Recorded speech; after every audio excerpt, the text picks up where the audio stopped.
എന്റെ 8 നാഷണൽ പെർമിറ്റുകളാ ആ കള്ള കഴിവേറിമം പിടിച്ചിട്ടിരിക്കുന്നത്. അവനെ കൊണ്ട് തന്നെ ആ വണ്ടികൾ തിരികെ എത്തിക്കണം. നിനക്ക് പറ്റുമോ? പറ്റില്ലെങ്കിൽ ഇപ്പൊ പറഞ്ഞോ. മനുഷ്യച്ചോര മദ്യത്തിൽ കലക്കി കുടിക്കുന്ന നല്ല ആമ്പിള്ളാരെ വരുത്തി അവനെ അടിച്ചൊതുക്കാൻ അറിയാനിട്ടല്ല. പക്ഷെ നിനക്ക് പിന്നെ മാർക്കറ്റിൽ തോട്ടിപ്പണി എടുത്ത് ജീവിക്കാൻ പോലും പറ്റാത്ത മാനക്കേടുണ്ടാവും. അത് വേണോ സുലൈമാനെ? ഞാൻ ജീവിച്ചിരിക്കുമ്പോ ഒരു വരുത്തനെ ഇവിടെ വാഴിക്കില്ല.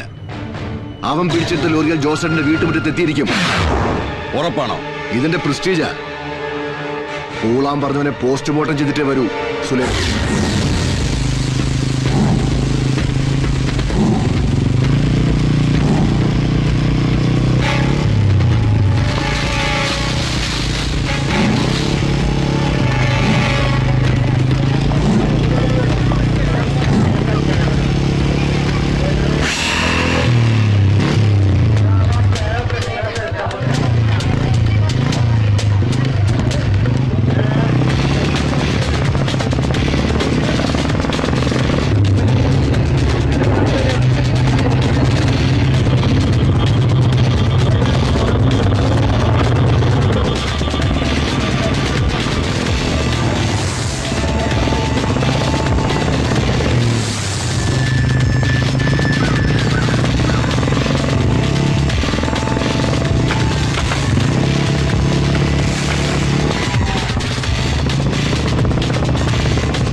ഒരു മണിക്കൂറിന് വട്ടി പലിശയ്ക്ക് പണം എടുത്തിട്ട് കച്ചവടം നടത്തുന്നവരാ. നമ്മളായിട്ട് അവിടെ സ്റ്റണ്ട് സീൻ ഉണ്ടാക്കിയാൽ അവരുടെ ചട്ടിയും വട്ടി പൊട്ടി കച്ചവടം പൂട്ടും. അതുകൊണ്ടാ ഇവിടെ ഫൈറ്റ് പ്ലാൻ ചെയ്ത്. എങ്ങനെയുണ്ട് ലൊക്കേഷൻ? സാധാരണ നമ്മളിത് സോങ്ങനെ ഉപയോഗിക്കാറേ. നമ്മുടെ കണക്കിന് നീ ആളൊരു പുലി തന്നെ. ജോസേട്ടന്റെ സമ്മാനം വാങ്ങിക്കാൻ പറ്റിയ പുലി. ജോസേന്റെ സമ്മാനക്കാരനാ? എന്നാ പിന്നെ ബോറടിപ്പിക്കാതെ നമുക്ക് സമ്മാനദാന ചടങ്ങിലേക്ക് കിടക്കാം.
നിന്നെ ഞാൻ മാർക്കറ്റിൽ നിന്ന് ഇവിടം വരെ എത്തിച്ചപ്പോ ഇത്രയും പ്രതീക്ഷിച്ചില്ല. മോനെ സുലൈമാനെ, ഈ കുൻഫ അനക്ക് വേറെ പണിണ്ടാ. ഇത് ചന്തടി കണ്ടോ?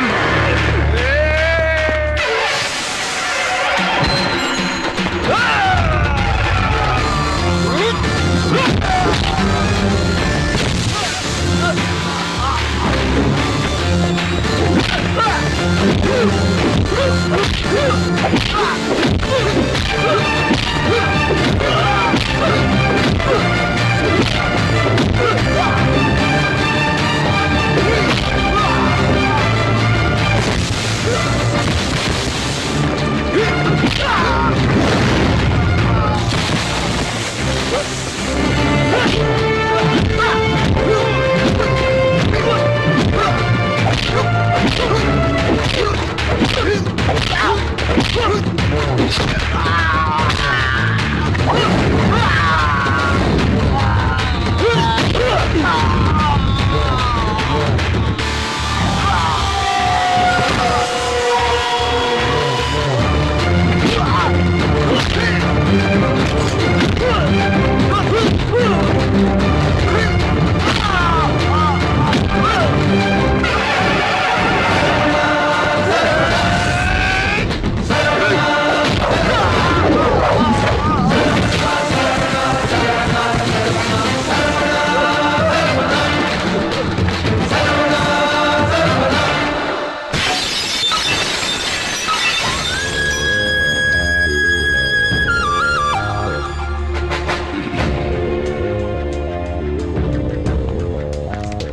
അപ്പോഴേ പറഞ്ഞ തൃശ്ശൂർ നല്ല ചുണയുള്ള ആമ്പിള്ളാരെ ഇറക്കാന്ന്.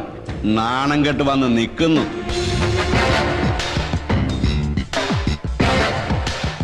ഇവനെ പോലെ നീയും ജോസേട്ടനെ നാറ്റിക്കാനാണ് ഭാവമെങ്കിൽ. അയ്യോ ജോസേട്ടാ, ഞാനായിട്ട് അവരെ ഇറക്കി വിട്ടൊന്ന് പറയിപ്പിക്കണ്ടെന്ന് കരുതി ഒരു ടൈം ബോണ്ട് വെച്ചിരിക്കുക. താനിത് പറയാൻ തുടങ്ങിയിട്ട് കുറേയല്ലോ. തന്റെ അച്ഛൻ അവരുടെ പേരിൽ സ്വത്തൊന്നും എഴുതി വെച്ചില്ലെന്നുള്ള ശരി തന്നെ. പക്ഷെ അവരെങ്ങാനും ഒരു കേസ് കൊടുത്ത DNA ടെസ്റ്റ് ഹിയറിംഗ് ഒക്കെ ആയി വർഷം ഒരുപാട് കഴിയും കേസ് തീരാൻ. കായ വിറ്റ് കറവീണ ഈ കൈ കൊണ്ട് കായ എണ്ണി തന്നിട്ടുണ്ടെങ്കിൽ അത് തിരിച്ചു പിടിക്കാൻ എനിക്കറിയാം. അതൊന്നും വേണ്ടി വരില്ല ജോസേട്ടാ, ഞാൻ അവരെ ഒഴിവാക്കിക്കൊള്ളാം. എന്നത്തേക്ക്? മാക്സിമം ഒരാഴ്ച. പറയുന്ന വാക്കിന് വില കൽപ്പിക്കുന്നവനാ ജോസ്. പക്ഷെ തെറ്റിച്ച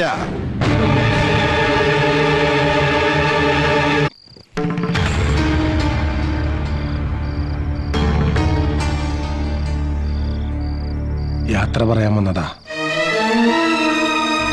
മല്ലിയുടെ കല്യാണത്തിലുള്ള ഈ ആഭരണങ്ങൾ വിറ്റിട്ട് എനിക്കിപ്പോ പ്രത്യേകിച്ച് ആവശ്യങ്ങളൊന്നുമില്ല. ജീവിതത്തിൽ ശാസിക്കാനോ ഉപദേശിക്കാനോ ആരില്ലാത്തോണ്ട ഞാനിങ്ങനെയൊക്കെ ആയിപ്പോയത്. എന്തെങ്കിലും അഭിപ്രായം കാണിച്ചിട്ടുണ്ടെങ്കിൽ ക്ഷമിക്കണം. ഇനി നിങ്ങളൊക്കെ ബുദ്ധിമുട്ടിച്ചോണ്ട് ഞാനിവിടെ നിൽക്കണില്ല. റഹ്മാൻ ടൗണിലൊരു ലോഡ്ജ് മുറി ഏർപ്പാടാക്കാന്ന് പറഞ്ഞിട്ടുണ്ട്. അത് ശരിയായാൽ മിക്കവാറും ഞങ്ങൾ നാളെ തന്നെ അങ്ങോട്ട് മാറും. എന്നാലും ഇത്രയും വലിയ തുക മടക്കി വാങ്ങാതെ? എന്തായാലും പഴയ താമസക്കാരെ പോലെ കാശ് ചോദിച്ചുകൊണ്ട് ബഹളം ഉണ്ടാക്കില്ല. ഉണ്ടാകുമ്പോ തന്നാ മതി. ഇറങ്ങട്ടെ.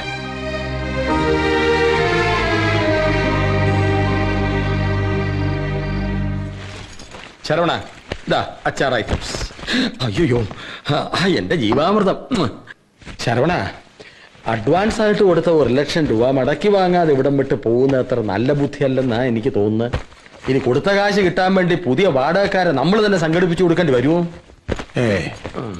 കണ്ടിട്ട് ചതിക്കണ കൂട്ടരൊന്നല്ല. കാശ് കിട്ടി തരാതിരിക്കില്ല.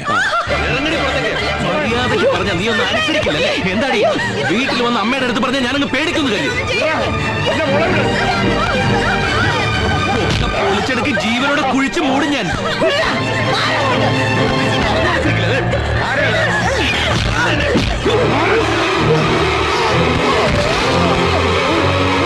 അയ്യോ പാവങ്ങളോട് കൈക്കരുത്ത് കാണിക്കുന്നതല്ല അതിന്റെ ഒരു ശരി.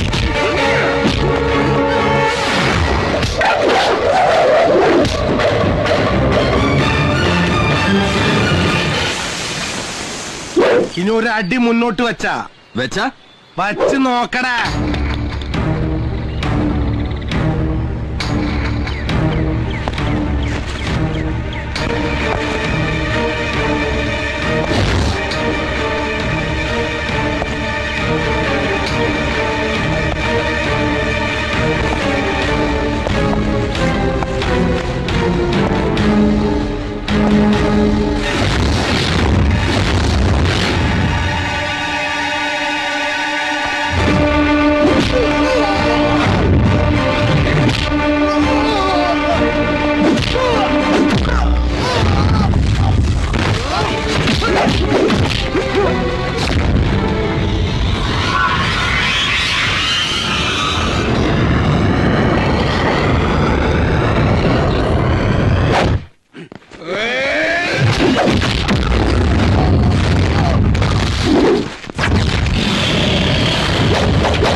ഉണ്ടാക്കിയ തന്തയുടെ അവകാശം പറഞ്ഞുകൊണ്ട് ഇനി മേലാൽ ഈ വീട്ടിൽ കാലുകുത്തിയ സ്വന്തം അമ്മയ്ക്ക് വായിക്കരിടാൻ നാട്ടുകാർ പോണോന്നും കരുതി കെട്ടും കെട്ടി ഇറങ്ങിയതാ.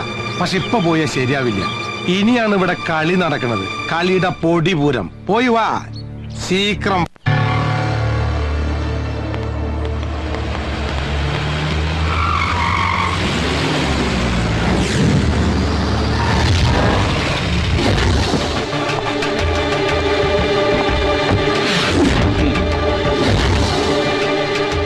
ഞാൻ അന്നേ പറഞ്ഞതാ, പുലിവാലുള്ള കേസാണെങ്കിൽ എന്നെ കച്ചവടത്തിൽ നിന്ന് വിട്ടേക്കെന്ന്. ഗോകുലം വീടിന്റെ പേരിന് എന്നെ തന്ന ചിക്കിലി വാരി നെഞ്ചോട് ചേർത്തപ്പോ നീ എന്നോടൊരു വാക്ക് പറഞ്ഞായിരുന്നു. അത് ജോസേട്ടാ, രണ്ടു മൂന്ന് പെണ്ണുങ്ങളെ വീടൊഴിപ്പിക്കാൻ പറ്റിയില്ലെങ്കിൽ ആണാന്ന് പറഞ്ഞ് നടന്നിട്ട് എന്താടാ കാര്യം? എന്തായാലും നിന്റെ അച്ഛന്റെ വെപ്പാട്ടിയുടെ മക്കള് കേമട്ടുകൾ തന്നെ. ജോസേട്ടൻ അവരൊന്ന് പരിചയപ്പെടണമല്ലോ. ഈ ഓർമ്മയ്ക്കായിട്ട് പിള്ളേരൊക്കെ ചെയ്യുമല്ലോ. എന്തോട്ടാ പറഞ്ഞ കണാരാ ഏറെ ഒപ്പിട്ട് വാങ്ങൂലടാ ഓട്ടോഗ്രാഫ്. ആ അത് തന്നെ. നിന്റെ മറ്റേ വകയിലെ പെങ്ങന്മാരെ കണ്ടിട്ട് ജോസേട്ടൻ അതൊരെണ്ണം സംഘടിപ്പിക്കണം. ജോസേട്ടാ അതിപ്പോ എന്താ പെങ്ങന്മാരുടെ മുമ്പിൽ നാണം കെട്ടപ്പോ ഇടയാളാക്കാം. ഒന്ന് ഞാൻ പറഞ്ഞേക്കാം, ആരെ കൊണ്ടിട്ടാലും എന്റെ കാര്യം നടന്നിരിക്കണം. ഒന്നും രണ്ടുമല്ല, ലക്ഷങ്ങളാണ് നിന്നെ വിട്ടു ഞാൻ ഇറക്കിയിരിക്കുന്നത്. ഉറപ്പിച്ച കച്ചവടം പറഞ്ഞ സമയത്ത് നടത്തിയിരിക്കണം. അതിനിടയ്ക്ക് നാർത്തരം കാണിക്കാൻ നിന്ന കിടാവേ.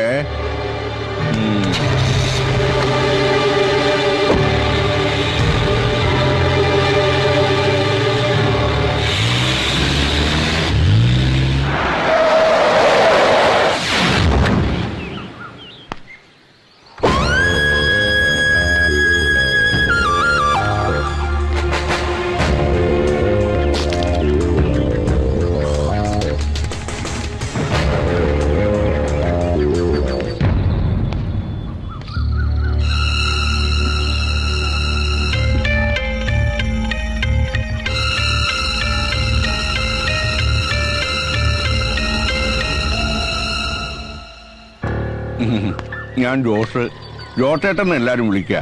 ചന്തയില് കച്ചവടാ നേന്ത്രക്കൊലയുടെ. അത് മൊത്തത്തിലും ഉണ്ട്, ചില്ലറയായിട്ടും ഉണ്ട്. പിന്നെ കൂട്ടത്തിൽ ഇത്തിരി വസ്തുവിന്റെ ഏർപ്പാടും ഉണ്ട്. ഒക്കെ കൂടി ഒരു വിധത്തിൽ അങ്ങനെ പിടിച്ചു നിൽക്കുന്നു.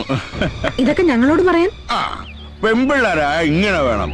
ജോസേട്ടന് ഇതേ സ്വഭാവാ. നേരെ വാ നേരെ പോ. ഇനിയിപ്പോ കാര്യങ്ങൾ നേരെ രൂപ അങ്ങ് പറയാമല്ലോ. ഇവരുടെ ആങ്ങളെ രവിശങ്കർ ഈ പൊരയും പറമ്പും എനിക്ക് കച്ചവടം ചെയ്തിരിക്കുക. എഴുതിയ കരാറിന്റെ കാലാവധി ഏകദേശം തീരാറായി. പൊന്നാങ്ങളെ പറഞ്ഞാ പെങ്ങന്മാര് കേൾക്കില്ലെന്നറിയാം. അതുകൊണ്ട് നിങ്ങളുടെ തിരുമുഖം കണ്ട് സങ്കടം പറയാൻ വന്നതാ. ആ കയ്യിലിരിക്കുന്ന കാശ് കൊടുത്ത് കടിക്കുന്ന പട്ടിയെ വാങ്ങിച്ച അവസ്ഥയിലാ ജോസേട്ടൻ. സാധാരണ കഴിക്കുന്ന പട്ടിയെ വിഷം കൊടുത്ത് കൊല്ലുക എന്റെ ഒരു രീതി. വല്ലവനൊക്കെ എഴുതി തന്ന ഏതോ കരാറിന്റെ പേര് പറഞ്ഞ് ഞങ്ങൾ ഇവിടെ ഇറക്കി വിടാൻ ആരും കരുതണ്ട. അങ്ങനെ തറപ്പിച്ച് പറയണോ പക്ഷേ? ഒരു കാര്യം ഞാൻ പറഞ്ഞേക്കാം, ഇണങ്ങിയാൽ എല്ലാവർക്കും കൊള്ളാം. ഇനി അതല്ല, ഗുണ്ടയെ വെച്ച് പൊന്നാങ്ങളെ തല്ലി ഒരിക്കത് പോലെ എന്റെ അടുത്ത് വന്നാണ്ടല്ലോ, കടയിൽ നേന്ത്രക്കായ തൂക്കിയിടുന്ന പോലെ തള്ളിക്കൊണ്ട് കേട്ടി തൂക്കും എല്ലാത്തിനെയും. ഇനി ഞാനിവിടെ കാലുകൂട്ടുന്നത് ഈ വീടിന്റെ ഉടമസ്ഥനായിട്ടായിരിക്കണം. മറിച്ച് നമ്മൾ തമ്മിൽ ഇതുപോലൊരു കൂടിക്കാഴ്ച ഉണ്ടാവാൻ പാടില്ല.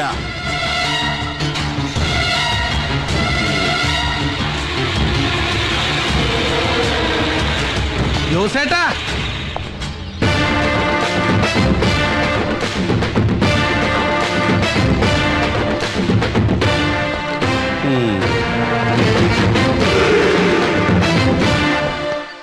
ഈ പാവങ്ങള് താമസിക്കുന്നിടത്ത് വന്നിട്ട് ചുമ്മാ അങ്ങോട്ട് തിരിച്ചു പോവാ. ഒരു കപ്പ് കാപ്പി കുടിച്ചിട്ട് പോവാ ജോസേട്ടാ. നീ അങ്ങനെ എനിക്ക് വേണ്ടി വെള്ളം ചൂടാക്കണ്ട. ജോസേട്ടൻ കാപ്പി കുറേ കുടിച്ചിട്ടുള്ളതാ. ഒരുമ്പട്ടിറങ്ങിയിരിക്കല്ലേ? അപ്പൊ ഇവക്കടെ പിന്നിലും നീയാണ്. പിന്നിലല്ല ജോസേട്ടാ, ഇപ്പൊ മുന്നിലാ. ഛേ, ഈ ജോസേണ്ട ഒരു കാര്യം ഒന്ന് പതുക്കെ പറ. ഇനി ഇത് ആരെങ്കിലും കേട്ടിട്ടാണ് ഇല്ലാത്ത കോരെന്ന് പറഞ്ഞുണ്ടാക്കാൻ. ഞാൻ നിനക്കിട്ടൊരു പണി തന്നപ്പോ നീ ഒരു 8ന്റെ പണി എനിക്കിട്ടു പണിതു. നമുക്കിട്ട് പണിയാൻ വന്നവരെ സന്തോഷിപ്പിച്ച് വിടണമെന്നാണ് മലാക്ക കോളനിന്ന് പോരുമ്പോ മൂസബായി പറഞ്ഞേക്കണേ. അച്ഛന്റെ സ്ഥാനത്ത് നിൽക്കണ മൂസബായി പറഞ്ഞ എനിക്കത് കേൾക്കാതിരിക്കാൻ പറ്റുമോ ജോസേട്ടാ?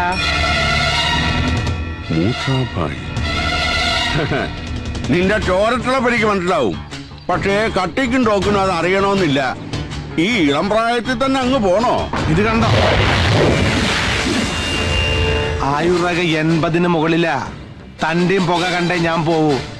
ഈ പ്രായത്തില് തനിക്കങ്ങോട്ട് പോകണമെന്നുണ്ടോ? തൽക്കാലം പോവാൻ നോക്ക്.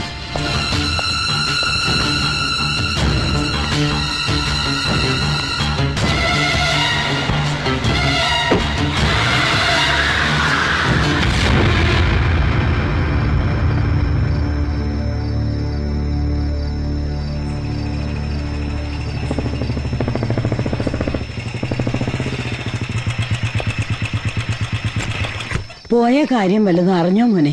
ഈ വീട് കൊടുക്കാമെന്ന ധാരണയിൽ നല്ലൊരു തുക ജോസേട്ടന്റെ കയ്യിൽ നിന്ന് രവിശങ്കർ അഡ്വാൻസ് വാങ്ങിയിട്ടുണ്ട്. പറഞ്ഞ കാലാവധിക്ക് മുമ്പ് വീട് രജിസ്റ്റർ ആക്കി കൊടുത്തില്ലെങ്കിൽ അയാൾ അവനെ വിടില്ല.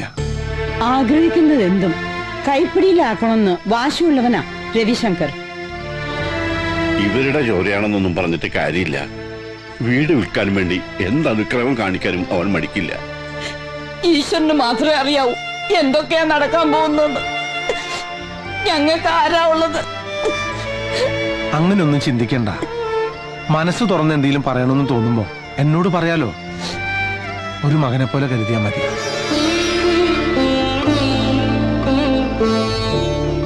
ഇവിടത്തെ ഒരു കാര്യത്തിൽ ഇനി രവിശങ്കർ തലയിടില്ല. തല്ലും കുത്തും ഒന്നും വേണ്ട. എതിർക്കാൻ ആളുണ്ടെന്നറിഞ്ഞ രവിക്ക് ദേഷ്യവും വാശിയും കൂടുകയുള്ളൂ. സ്വന്തം അമ്മ പോലും പറഞ്ഞാൽ അനുസരിക്കാത്തവനാ രവിശങ്കർ. ഇവിടെ കോടതി നിയമൊക്കെ ഉണ്ടല്ലോ മുത്തശ്ശി. നമുക്ക് ആ വഴിക്കൊന്ന് ആലോചിക്കാം. എന്താ? അല്ല, ഞാൻ പറഞ്ഞെന്നുള്ളൂ. എല്ലാവരും കൂടി ആലോചിച്ചൊരു തീരുമാനം എടുത്താൽ മതി. എന്നെ കൊണ്ട് കഴിയാവുന്ന എന്ത് സഹായം ഞാൻ ചെയ്യാം.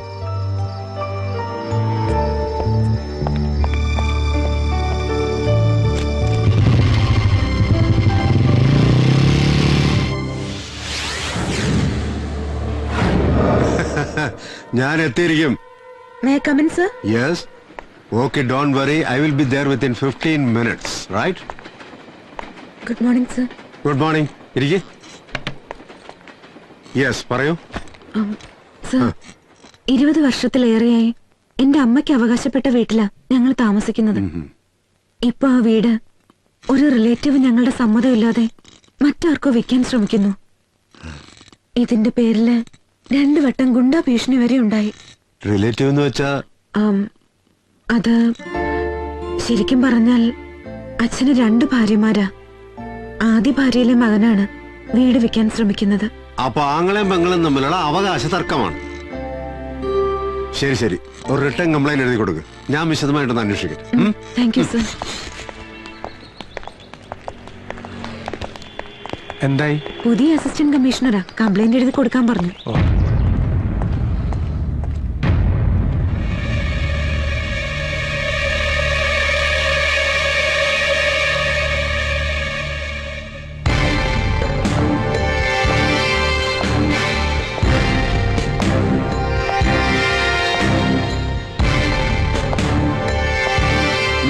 നിനക്കിവിടെ എന്താ കാര്യം? സർ, എന്റെ കൂടെ വന്നതാണ്. ഇവന്റെ ഒക്കെ പ്രൊട്ടക്ഷൻ പോരാഞ്ഞിട്ടാണോ മാഡം ഇങ്ങോട്ട് എഴുന്നള്ളിയത്? സർ, ഇയാളുടെ ബാക്ക്ഗ്രൗണ്ട് അറിയോ? എന്റെ ബാക്ക്ഗ്രൗണ്ട് പഠിക്കാനല്ല, ഇവരുടെ ബാക്ക്ഗ്രൗണ്ട് പറയാനാ വന്നത്. നിയമത്തിന്റെ വഴിക്ക് സാറ് പോവാൻ തയ്യാറല്ലെങ്കിൽ ഇവരുടെ കുടുംബത്തിനുള്ള പ്രൊട്ടക്ഷൻ ഞാൻ കൊടുക്കും. വേണ്ട, ഇത് സ്ഥലം വേറെയാ. നീ മലാക്ക കോളനിയുടെ ബലത്തിൽ കളിച്ച കളി ഇവിടെ എടുത്താ നിന്നെ ഞാൻ കളി പഠിപ്പിക്കും. ആദ്യം നല്ലൊരു പച്ചിരുമ്പ് കൊണ്ട് നട്ടല് പണിതിട്ട് വാ. അപ്പ കളിക്കാൻ നമുക്കൊരു പുലിക്കളി.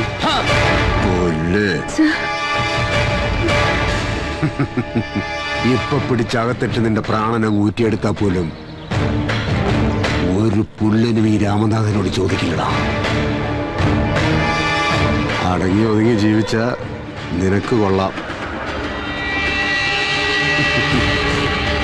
മലാക്ക കോളനി വന്ന് ആ പഴയ CI രാമനാഥനല്ല, ഈ സിറ്റി ഭരിക്കുന്ന അസിസ്റ്റന്റ് കമ്മീഷണർ രാമനാഥനാ പറയുന്നത്.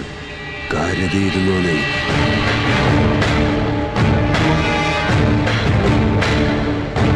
പക്ഷേ തെരുവിൽ കിടന്ന് തമ്മിത്തല്ലി ചാകാൻ വിധിക്കപ്പെട്ട ഇവനെ പോലുള്ള ചെറ്റകളെ കൊണ്ട് നടന്നാലേ പാതിരായ്ക്ക് പൊരയില് പോലീസ് കേറി നിരങ്ങും മോളെ, മറക്കണ്ട.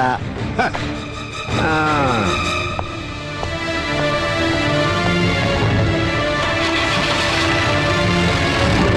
രവിശങ്കറിനെതിരെ അവള് പരാതി കൊടുക്കാൻ ഇറങ്ങിയതിന്റെ പിന്നിലെ അവനാ ആ കള്ളറാസ്കല് ശരവണൻ.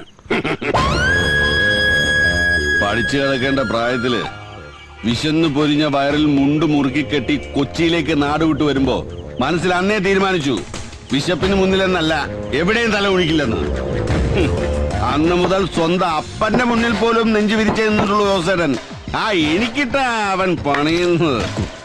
ജോസേട്ടാ, ആവേശം കൊണ്ടുള്ള എടുത്തുചാട്ടം ബുദ്ധിയല്ല. മല്ലിക പരാതി തരാൻ വന്നപ്പോ നമ്മുടെ സ്വാധീനം വെച്ച് കേസ് രജിസ്റ്റർ ചെയ്യാതെ വിട്ടത് അത്ര നിസ്സാരമായി കാണണ്ട. അവരെങ്ങാനും വല്ല പീഡനെന്നും പറഞ്ഞ് വനിതാ സെല്ലി പോയാ സംഗതി ആകെ കുളമാകും. മാർഗമല്ല, ലക്ഷ്യമാണ് പ്രധാനം. ശത്രുവിനെ മിത്രമാക്കിയില്ലെങ്കിൽ കാര്യങ്ങൾ നമ്മുടെ കൈവിട്ടു പോകും. എന്നുവെച്ചാ എങ്ങനെയെങ്കിലും ശരവണനെ നമ്മുടെ കൂടെ നിർത്തണം. വക്കീൽ പറഞ്ഞാ ശരി, പക്ഷെ അവനെ കൂടെ കൂട്ടുക എന്നുള്ളത് എളുപ്പമല്ല.